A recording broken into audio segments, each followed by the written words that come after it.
கொரியர்லாம் ready பண்ணி அனுப்புனதுக்கு அப்புறம் தான் அப்பாடா அப்படின்னு மனசுக்கே ஒரு திருப்தி வரும்.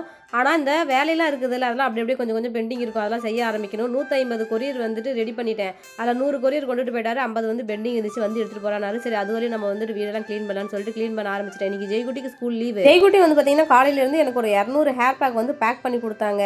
இந்த ஆஃபர் டைம்லாம் என்னுடைய கணவரும், என்னுடைய குழந்தைங்களும் ரொம்ப சப்போர்ட்டா இருப்பாங்க. அவங்கலாம் இல்லன்னா கண்டிப்பா என்னால எதுவுமே மூவ் பண்ண முடியாது. அந்த அளவுக்கு ஒர்க் அதிகமாயிடும். நெறைய பேர் தசாங்கன்னா என்னன்னு கேட்டிருந்தீங்க. இதுதான். தசாங்க வந்து பவுடரா வாங்குவேன். இந்த டைம் கோனா வாங்கிட்டு வந்துட்டேன். கோனா வைக்கும்போது வந்து பார்த்தீங்கன்னா, கொஞ்சம் ஈஸியா இருக்கும் பத்த வைக்கிறதுக்கு. பவுடரா வைக்கிறோம் அப்படின்னா, நம்ம வீட்ல வந்து சாம்பிராணி பொக்க காட்டுறோம்ல, அதில வந்து ஒரு 1/2 ஸ்பூன் அளவுக்கு போட்டா போதும். பொதுவா வந்து தசாங்க பவுடரா இருந்தாலும் சரி, கோனா இருந்தாலும் சரி, வாங்கிட்டு வந்துட்டு இந்த மாரி வீட்ல பத்த வச்சுட்டீங்க அப்படின்னா, மைண்ட் கொஞ்சம் ரிலாக்ஸா இருக்கும்.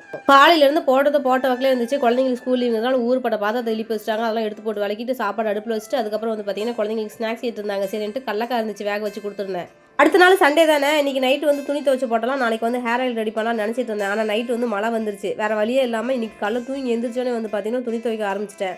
5 மணிலேருந்து துவைக்கிறேன் துவைச்சிட்டே இருந்தாங்க. அதெல்லாம் துவைச்சு முடிச்சு எடுத்து வச்சுட்டு, அடுப்புக்கிட்ட போறதுக்கு மணி ஒரு 8 மணி போல ஆயிடுச்சு. இன்னைக்கு சாப்பாடு வந்து பார்த்தீங்கன்னா, தக்காளி தான். இன்னும் புரட்டாசி முடியல இல்லையா? அதனால இன்னைக்கு தக்காளி சாப்பாடு தாங்க.